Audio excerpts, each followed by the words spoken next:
Apakah sudah terlihat?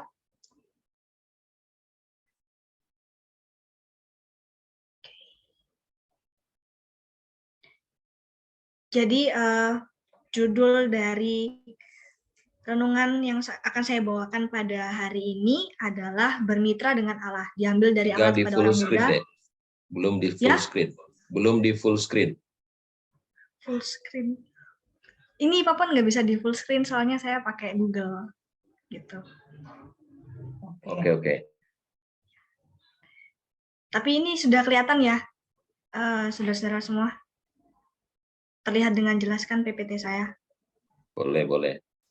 Oke, siap. Jadi judulnya pada malam hari ini adalah bermitra dengan Allah. Diambil dari Amanat kepada Orang Muda pasal 9. Diawali dengan kalimat seorang manusia sebagaimana dinamainya adalah anak Allah. Nah, ini yang menjadi daya tarik saya untuk membaca lebih lanjut. Sebenarnya saya jujur tidak pernah membaca Amanat pada Orang Muda. Saya sangat jarang baca buku-buku kayak gitu, agak males baca. Terus kemarin sempat kaget karena tiba-tiba diumumkan Vio yang akan ngambil Vesper pasal 9. Aduh, bisa nggak ya gitu. Akhirnya saya coba baca dan ada satu kalimat yang membuat saya tertarik, yaitu seorang manusia sebagaimana dinamainya adalah anak Allah. Jadi memang benar, manusia itu adalah anak Allah. Jadi kadang orang itu berpikir seakan-akan dia itu nggak mempunyai Allah. Contohnya kayak hidup itu sembrono, apalagi anak-anak muda, hidup itu sembrono, terus hidup itu kayak ada satu kutipan di mana dibilang itu you only live once, if you do it right, once is enough. Jadi kamu tuh cuma hidup sekali, kalau sekali itu udah kamu lakukan dengan baik, ya sekali itu udah cukup. Jadi dunia ini mengajarkan kepada kita, terutama anak muda, bahwa hidup itu cuma sekali. Padahal yang diajarkan oleh Tuhan, dunia hidup itu kita hidup, kalau mau dihitung ya 2 kali. Sekali di dunia ini, terus nanti kita mati dan akan kehidupan yang selanjutnya adalah di surga bersama dengan Tuhan. Nah, kehidupan di dunia ini kan kita harus bertanggungjawabkan. Kalau semisal kita memakai kalimat itu, kita hanya hidup sekali, jadi enak-enakin aja hidup di dunia. Ya itu kan malah membuat kita akhirnya menjadi anak yang sembrono, menjadi manusia yang nggak menjalani hidupnya di dunia dengan bertanggung jawab, seperti itu. Nah, ada kutipan di dalam buku ini, yaitu sekarang kita adalah anak-anak Allah, tetapi belum nyata apa keadaan kita kelak. Akan tetapi, kita tahu bahwa Kristus menyatakan dirinya, kita akan menjadi sama seperti Dia, sebab kita akan melihat Dia dalam keadaannya yang sebenarnya. Setiap orang yang menaruh pengharapan itu kepadanya, menyucikan diri sama seperti Dia yang adalah suci. Ya, jadi sekarang kita adalah anak-anak Allah, tetapi belum nyata apa keadaan kita kelak. Ya, kita memang anak-anak Allah, tapi nanti kita belum tahu. Ya, maksudnya itu kayak, ya memang kita anak-anak Allah, tapi ini nggak menjamin anak-anak Allah. Label anak-anak Allah ini nggak menjamin kita pasti akan masuk surga. Karena yang saya bilang tadi bahwa hidup di dunia ini tuh harus dipertanggungjawabkan pada saat pengadilan nanti bersama Tuhan. Seperti itu. Jadi kita ini adalah anak-anak Allah, dan Allah dapat menyatakan pekerjaannya di dunia ini lewat diri kita, asal kita percaya kepadanya. Nah, terkadang saat kita melakukan pelayanan itu kita berpikir, ini bukan ke kita sih, lebih ke saya. Saya pribadi merasakan hal seperti ini. Terkadang ketika saya melakukan pelayanan, saya berpikir yang pertama, kenapa sih harus aku? Aku terus, nggak ada orang lain apa selain aku? Kan aku masih terlalu muda untuk ini, aku tuh masih terlalu bocil untuk ngomong di mimbar, untuk memberikan sebuah khotbah dan renungan untuk orang-orang yang pastinya didengar oleh orang yang lebih tua dari saya. Dan kenapa sih kok harus aku? Kenapa sih? Kenapa dan kenapa? Itu saya sempat mempertanyakan itu sepanjang saya pelayanan. Tapi saya merasa sangat bersyukur pada Tuhan karena tahun ini benar-benar merupakan perubahan buat saya. Saya merasa bahwa dalam pelayanan ini saya mendapatkan damai sejahtera. Dan itu benar-benar real. Dan itu benar-benar nyata. Dan saya merasakan sendiri gimana rasanya ketika kamu melakukan pelayanan itu dengan hati yang plong, hati yang nggak bersungut-sungut. Itu rasanya sangat enak. Rasanya itu benar-benar kayak, ya udah gitu loh, kayak seneng gitu loh. Dari situ akhirnya saya ngerasa kalau memang hidup saya ini diciptakan untuk melayani Tuhan. Saya coba cerita sedikit ya. Semua orang pasti tahu saya sempat mengalami kecelakaan. Saya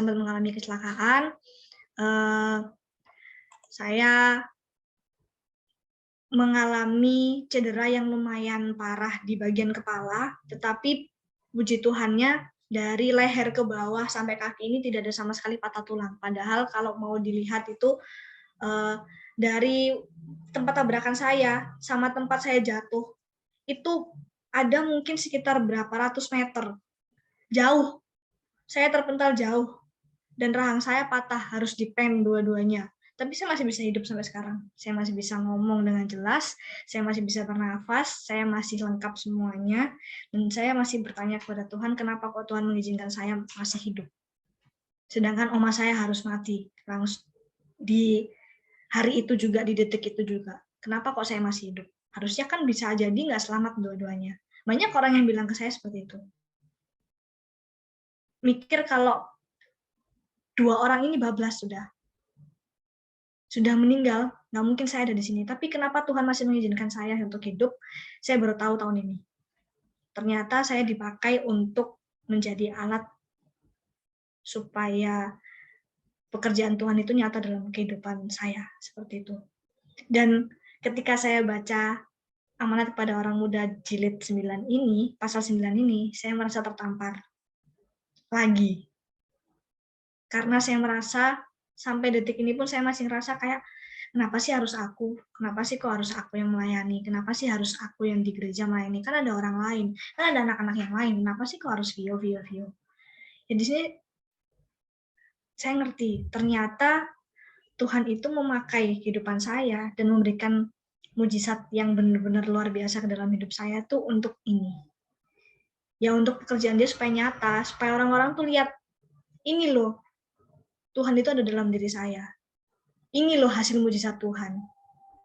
Kalau kalian sampai nggak percaya Tuhan, itu sangat-sangat nggak masuk akal. Karena ini adalah contoh nyata mujizat Tuhan, kenapa saya masih bisa hidup sampai sekarang, masih bisa sehat, masih bisa bergerak dengan aktif, walaupun saya mengalami kecelakaan yang begitu parah seperti itu supaya pekerjaan Tuhan dunia itu menjadi nyata karena saya. Dan saat ini pun ketika saya berbicara dengan Bapak Ibu semua di Zoom dan teman-teman semua yang mendengarkan saya, ini bukan saya, tapi ini Tuhan. Tuhan yang memberkati saya, Tuhan yang memimpin saya untuk bisa berbicara seperti sekarang ini. Dan pekerjaan rohani yang dipercayakan kepada para pemuda dan juga kepada manusia semua usia.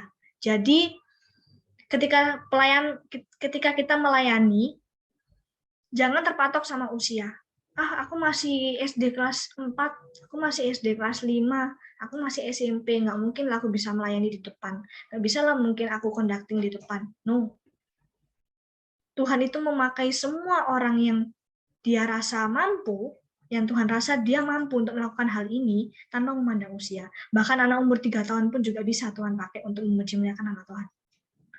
Dan menunjukkan rasa hormatnya kepada mereka sebagai anak-anaknya. Jadi pekerjaan rohani yang dipercayakan kepada para pemuda dan juga kepada manusia semua usia menunjukkan rasa hormatnya kepada mereka sebagai anak-anaknya. Allah memanggil anak muda untuk bekerja sama dengan dia, bekerja sama. Tuhan adalah pemimpin, bukan bos. Saya belajar arti kata pemimpin dan bos ini dari papa saya, Omi B. Papa saya bilang, beda Vio, antara pemimpin sama bos itu beda. Kalau bos itu sukanya nyuruh, tapi kalau pemimpin, dia itu juga memberikan kritik, tapi juga saran. Kalau bos itu kebanyakan suka merintah, bosi, gitu. Tapi tidak dengan pemimpin. Nah, sama Allah itu memanggil anak muda untuk bekerja sama. bekerja sama, jadi teamwork, make a teamwork with him gitu. Jadi memberikan kita itu kesempatan untuk kita mengembangkan diri dalam melayani dia, tapi dia juga memimpin kita, menuntun kita untuk gimana sih cara melayani yang benar tuh kayak gimana, kayak gitu. Allah tuh juga tidak pandang bulu, tidak memandang berapapun usiamu, dan jika ia berkenan, maka hal yang kita rasa nonsense berubah menjadi make sense. Gitu. Kadang saya merasa kalau mustahil Tuhan saya ini bisa melayani di depan. Mustahil saya ini bisa khotbah, saya bisa bikin PPT untuk Vesper malam ini. Mustahil Tuhan dalam waktu cuma 2 hari. Tapi karena Tuhan berkenan, maka saya bisa menyampaikan PPT ini dengan lancar sampai detik ini. Itu semua karena berkat Tuhan. Dan Yesus berkata, sama seperti engkau telah mengutus aku ke dalam dunia ini, demikian juga aku mengutus mereka ke dalam dunia. Yang pertama itu adalah kita diciptakan supaya menjadi pekerja-pekerja bersama Allah. Pekerja-pekerja bersama Allah. Jadi kita itu menjadi pekerja, bukan pekerja doang, tapi Tuhan yang nyuruh, tapi kita bekerja bersama dengan Allah, teamwork, ya seperti yang saya bilang tadi. Sejak lahir, masing-masing dari kita diberi talenta oleh Tuhan untuk membantu pekerjaannya di dunia ini. Pakailah talenta yang sudah dikaruniai Tuhan untuk membantu pekerjaannya di dunia ini dan menjadi pelayan Tuhan tanpa rasa bersungut-sungut. Nah, ini poin penting yang saya dapatkan dari membaca pasal 9 ini. Yang pertama, kita diciptakan supaya menjadi pekerja-pekerja bersama Allah dan menjadi pelayan Tuhan tanpa rasa bersungut-sungut. Jadi segala sesuatu, segala hal apapun yang kita lakukan kalau kita bekerja dan melakukan itu dengan bersungut-sungut, maka hasilnya pun tidak akan maksimal. Hasilnya itu juga nggak akan berdampak positif buat kita, malah jadinya itu dampaknya negatif. Karena karena sungut-sungut dalam hati kita. Coba kalau ketika kita pelayanan memang sih kadang bosen. Rasanya bosen kok di gereja ini kok yang memimpin, yang conducting kok vio terus. Kadang saya sempat bersungut-sungut, kenapa sih nggak orang lain? Gitu. Tapi ketika kita melakukan hal itu dengan tidak bersungut-sungut, dan saya sudah mencoba selama tahun ini, conducting aja, meskipun tangan rasanya pegel, lagu 5 ayat, pokoknya tetap semangat. Itu waktu doa bertelut, saya sempat pijat-pijat sebentar lengan saya yang kanan ini, tapi sambil ngomong puji Tuhan, masih bisa conducting sampai sekarang. Dan itu rasanya ketika selesai ibadah Sabat itu, rasanya kayak senang banget. Sudah bisa melayani Tuhan itu dengan baik, dengan sempurna, tidak kekurangan suatu apapun. Itu sangat senang. Dan saya harap teman-teman pemuda yang mungkin merasakan hal yang sama dengan saya pada saat ini, coba deh melayani Tuhan itu dengan cara yang nggak bersungut-sungut. Pasti hasilnya tuh akan enak banget. Di hati itu rasanya plong banget. Gitu. Terus poin yang kedua adalah kewajiban setiap pemuda untuk menyempurnakan tabiatnya. Nah, menyempurnakan di sini tuh dalam KBBI, menyempurnakan yaitu dari verbnya mengusahakan agar menjadi sempurna, tidak kurang suatu apapun, menyelesaikan dengan sebaik-baiknya. Ia terus berusaha untuk hasil pekerjaannya dari tahun ke tahun. Mengartikan bahwa tabiat kita harus siap dan sempurna agar pekerjaan Tuhan di dalam dunia ini semakin berhasil. Jadi, kita pasti sudah tahu caranya menyempurnakan tabiat itu seperti apa. Ya, masing-masing dari kita punya standar sendiri untuk menyempurnakan tabiat. Dan di sini maksud Tuhan itu adalah ketika kita melakukan pekerjaan yang sudah Tuhan percayakan kepada kita, itu usahakanlah agar semua itu menjadi sempurna. Nggak kurang suatu apapun, maksimal. Menyelesaikan dengan sebaik-baiknya dan terus berusaha sampai hasilnya itu memuaskan. Seperti itu. Mencapai lebih tinggi dan lebih tinggi. Betapa besar atau kecil pun talenta Anda, ingatlah bahwa apa yang Anda miliki hanyalah dipercayakan. Demikianlah Allah menguji Anda, memberikan kesempatan untuk membuktikan kesetiaan Anda. Jadi, talenta apapun yang kita punya, talenta itu bukan berarti harus bisa main musik, harus bisa menyanyi, suaranya merdu, kayak suaranya Adele, nggak, talenta untuk public speaking juga bisa, talenta untuk membuat PPT yang baik juga bisa, talenta untuk mengajar sekolah sahabat anak-anak juga bisa. Dan itu kita harus ingat bahwa talenta yang dimiliki itu hanyalah dipercayakan oleh Tuhan. Karena semua yang diberikan kepada kita itu hanyalah titipan. Nanti pada saat akhir zaman, ketika kita menghadapi pengadilan dengan Tuhan, kita akan ditanyai, hasilnya apa? Nah, itu yang akan kita pertanggungjawabkan. Itu yang dimaksud dengan talenta yang hanyalah dipercayakan kepada kita. Jadi Allah itu memberikan kita talenta supaya menguji seberapa setiakah kita kepada Tuhan. Ketika Allah memberikan talenta kepada kita, itu berarti Allah percaya kepada kita bahwa kita bisa membantu melakukan pekerjaannya di dunia ini dan memberikan kita kesempatan untuk menjadi terang bagi orang lain melalui talenta yang dikaruniai ke kita. Dan Allah ingin supaya kita jangan gentar dan takut dalam pelayanan yang sedang kita kerjakan. Allah ingin kita percaya kepadanya bahwa Ia akan menyertai kita di setiap langkah kita dan Ia ingin kita percaya bahwa Ia telah memilih kita. Atau He has chosen us. Jadi kita jangan takut ketika kita sudah dapat jadwal untuk melayani di Zoom atau di gereja hari Sabat, hari Rabu, atau mungkin di jemaat lain untuk mengambil bagian di sana. Itu semua bukan karena kebetulan atau orang biasa sebut takdir, tapi itu karena Tuhan telah memilih kita. He has chosen us. Jadi dia sudah memilih kita, dia sudah menyiapkan kita untuk hari itu bahwa kita mampu untuk melayani dia dan Tuhan percaya. Ya, logikanya kalau Tuhan aja yang mencipta kita tuh sudah percaya sama kita untuk mengerjakan pekerjaan pelayanan ini, masa kita nggak percaya sih sama diri kita? Orang yang menciptakan kita itu lo percaya kalau kita tuh bisa melakukan yang terbaik. Kenapa kita nggak percaya juga? Seperti itu. Oke. Waktu, pengaruh, kemampuan-kemampuan, dan keterampilan kita semuanya harus dipertanggungjawabkan kepada Dia yang memberinya.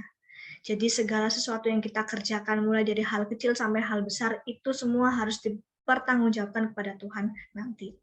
Jadi mulai dari detik ini apa yang kita kerjakan, apa yang kita punya, keterampilan apa yang kita punya, kemampuan apa yang kita punya, talenta, waktu, semua hal yang kita kerjakan itu ada resiko dan konsekuensinya.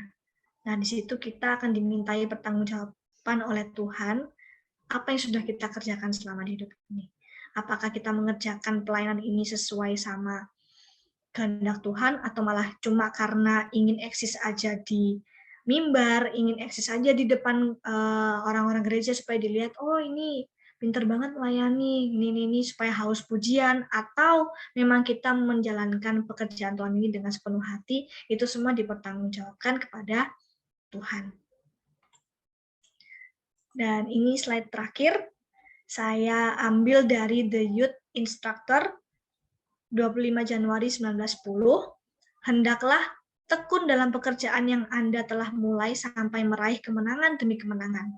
Didiklah diri sendiri untuk satu tujuan. Pandanglah standar yang tertinggi agar Anda dapat melakukan yang terbesar dan terbaik, maka terpantullah kemuliaan Allah. Jadi, pekerjaan yang kita kerjakan, pelayanan yang kita kerjakan, itu kita harus lakukan yang terbaik. Agar apa? Agar terpantullah kemuliaan Tuhan dalam hidup kita. Karena kita adalah orang Kristen, pengikut Kristus. Orang-orang di dunia ini berharap banyak sama kita orang Kristen, khususnya orang Advent. Yang dilihat, orang Advent tuh nggak makan daging ya. Orang Advent itu nggak ini ya. Orang Advent tuh bukannya nggak boleh pakai celana pendek ya. Orang Advent tuh bukannya nggak boleh pakai celana jeans ya.